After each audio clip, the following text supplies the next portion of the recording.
If something happened in your ecosystem that makes your startup less attractive, you can't run away from that. The same is true in venture. If something's happening in the macro that maybe imperils your model, you can't put your head in the sand. You have to say, hey, look, it's possible that that's where we're headed. And if it is, what are we going to do? The number one thing to do is to stay alive and have a plan and make sure that you're there when things play out.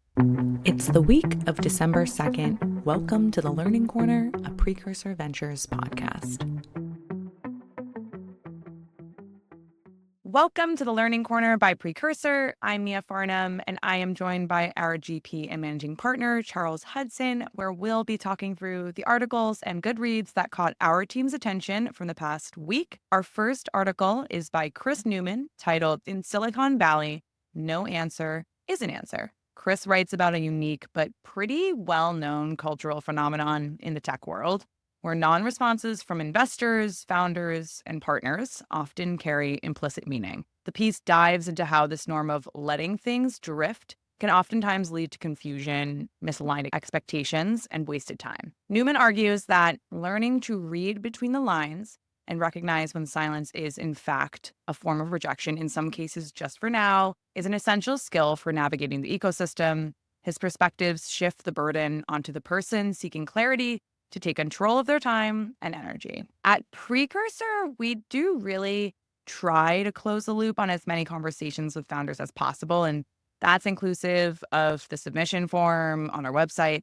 That being said, there are always cases where sometimes the loop doesn't end up getting closed or an email is missed and falls through the cracks. That's actually different than what Chris is describing here, where an email is read and there is no response whatsoever. So would love to hear your thoughts, Charles, with the hundreds of emails that hit your inbox. I emailed Chris and told him, thank you for writing this post, because I think there are like three different things that happen to people in the Valley. One is, people have written thousands of blog posts about how ghosting is evil. And to me, ghosting means something really specific. That's like you got multiple conversations in with somebody and they just disappeared on you. And you feel like, hey, something was happening here. There was movement, but like they just disappeared. That feels, I think, weird. I try not to do that. I would be lying me if I said I've never unintentionally ghosted a founder where I've gotten busy and I've been like, I've meant to write that person back and just things have gotten in the way. That I think people have a justifiable feeling of frustration when you're like, hey, I was 3 or 4 meetings in with this person. Whether you're a GP talking to an LP or a founder talking to an investor, it feels weird when you're like, we had like some kind of conversation and relationship and it just disappeared. I think that's different than sending a cold email and hearing no response. Like I try to get back to everybody who responds to us, even cold. But sometimes I read emails, I'm like, this is so irrelevant. And I don't really think this person put any thought into sending this email. I don't think I owe them a reply. And early in my career, when my bosses told me, it's like, no one owes you a reply. Like, let go of the belief that anyone owes you a reply. They have their priorities. You may or may not fall into those. Like, get over yourself. And it was hard to hear, but I'm glad I heard that early in my career. And look, we send a lot of email on behalf of our portfolio companies. They're fundraising and they'll ask me, can you reach out to so-and-so? I'll send that person an email. As Chris said, I'll wait a week or so. I'll nudge them again. And if they don't follow up, I assume one of two things. They had something else more important from their point of view that they were working on, and they didn't feel like it was important to get back to me, or it simply isn't of interest and they don't really want to get into why. And I've had people like, well, you pinged them twice. Can you ping them again? I'm like, I could, but now we're getting into like cringe desperation zone. And you're probably actually doing, to the article's point, more harm than good. Just last week, I had somebody where someone had sent me 2 emails to meet this person and I'd meant to reply. And in both cases, I got busy. And the person who I was supposed to meet emailed me was like, hey, I see we're going to both be at the same event. I'll just introduce myself there. I was like, oh, all right, like problem solved. So sometimes the answer is like, find another way or another channel. Don't continue to hammer the person through the same channel. And if you're asking people to do this stuff on your behalf, like let them be the guide. Let them sort of manage those relationships. They maybe have a better context on how often and how much is too much. So I don't know. Like, I think though, Mia, if I could go back in time and undo anything I did in Fund 1, I was like the person Chris wrote this article about. I mean, there were LPs. I was like, hey, it's been 5 times since I've emailed you and I still haven't heard back whether you're interested in our fund. And of course, if you've emailed somebody 5 times with no response, that is the answer. And I think in a selling context, you wouldn't get that upset. If a prospect just said, like, you sent a cold email to someone you thought might be interested in your product and they didn't reply, you wouldn't be as upset. But I get it. When you're a founder, like, you are the product to some extent. And so it is easier to take it much more personally than if you're sending cold email on behalf of IBM and nobody replies. You're like, it's just part of the job. There are some folks that you really don't want or don't need seeing the sausage being made. And so if you know that they're not interested, maybe it's okay to just keep them out of the updates, et cetera. And I'll meet you at a time that I know will be better suited for your strategy. But how do you kind of wage that as a founder when you're pre-seed and like, maybe I'm not around by the time that I need to come back to you? Also, I just have come to learn, I never know what's going on in somebody else's inbox or their life. And I've sometimes had people who are normally very responsive. I've sent them stuff and they haven't replied. And I follow up and they don't. I'm like, well, that's weird. And then I'll see them 2 months later and it turns out there was some terrible thing happening in their life. And I'm like, gosh, had I known that, I would have been able to contextualize the thing I was asking you about. And even I would have said, this is a lot less important than the thing you're dealing with or trying to solve. The next topic comes from Forbes. It's titled LP Predictions for Venture Capital in 2025. This piece outlines some broader insights from LPs about the evolving VC landscape, including the ongoing liquidity crunch, increased focus on fund manager differentiation, and a shift toward concentrated portfolios. One prediction from the article is that LPs are going to start placing greater value on smaller, specialized funds rather than large generalist ones. They argue that focus and expertise will drive stronger returns in a market where capital efficiency is becoming critical. This week, you released on your Substack an essay outlining 3 different future states of early stage venture. I would love for you to walk through those at a high level because I know you actually have one scenario that greatly differs from that last takeaway that I just provided from the article about smaller specialized funds rising and larger funds taking a backseat. Yeah, I'll get to the slide in a second. I read this article. I was like, I hope most of these things are true because it would be great for anybody who's a fund manager if, especially if you're a small fund, if LPs are more interested in small funds and are going to be more active in allocating and care about manager differentiation. That sounds great as somebody who runs a small fund. But, we had our annual meeting. I can't believe it's been 2 or 3 weeks now. And, one of the slides I presented was this 3 different future states of venture, because I think seed is a 20-year-old-ish asset class at this point. It's very clear to me that the conditions under which seed was created are different than the conditions that exist today. So as I explain to our LPs, I'm like, look, historically, seed has been this link in the chain of the venture value ecosystem. Seed funds do a lot of the 0 to 1 work, predominantly with first-time founders. And the Series A funds come and pick from that pool of companies, the ones that have made the most progress, seem the most promising, or otherwise the most interesting. And those companies graduate and move on. And seed funds continue to be, to some extent, kind of like a finishing school for people who have a rough idea of what they want to build. And it's very symbiotic. The seed funds take a lot of the early 0 to 1 risk. The Series A funds harvest the stuff that's winning. It's a very beautiful symbiotic relationship. It's great. Doesn't feel to me like that's likely going to be what the next 10 years look like. So I was like, all right, well, what could the next 10 years look like? One scenario is big funds and small funds just operate really differently, but there's still some overlap. So, big funds now, whenever I talk to folks at Lightspeed or Excel or the big funds, and I ask them like, what does big enough look like for you? It's really $5 to $10 billion exits. And we've done enough venture math on Learning Corner to know that, if you've got a multi-billion-dollar fund, you need outcomes in the $10 to $20 billion range for your 10 to 20% ownership stake to matter in the context of your fund. But for a $100 million fund, a $1 billion outcome is great. A couple of them is phenomenal. But a $1 billion outcome doesn't really help a $5 billion fund solve its problems. So I was like, what if you end up with a universe in which there are small funds that are happy with a set of outcomes and big funds which need outcomes that are almost an order of magnitude bigger? And we're all venture capitalists. We're all in the same industry, but we have really different business models. And this notion that seed is a finishing school for Series A for the big funds just breaks down. And there's sort of 2 different venture ecosystems that operate really differently. But the third one, which I'll admit as a small fund manager was the most uncomfortable to examine, but you can't run away from things that are scary, is what if big funds just take over the seed business? Most multi-stage funds have seed investing programs that are bigger than most seed funds. And my presumption is they can raise those funds whenever they want. And to me, what that means is big multi-stage funds are a permanent fixture in seed. They're going to be here as long as they want to be here. And they're going to probably start cherry picking more of the repeat founders, the proven folks, the people who don't want 1 on 5, but who want 10 on 50. And the big funds can write that check. And I'd argue most seed funds cannot build an entire portfolio of 10 on 50 entry point investments. The math just doesn't work. I talked to an LP who told me, well, what if all of the returns come from repeat proven founders? I was like, well, if that's the case, if that's your belief, you should actually only allocate to the big multi-stage funds, because my belief is they're going to capture a disproportionate share of those founders, in which case you're left with the world where smaller seed funds are fighting over a much smaller pool of alpha. And it becomes much harder to make the argument that smaller funds have a role in the ecosystem from an LP standpoint, when you can capture most of the gains of seed by giving your money to a big fund. Now, look, I think there's a big difference between 0% of the alpha and seed coming from repeat people and 100%. I don't think either of those extremes is right.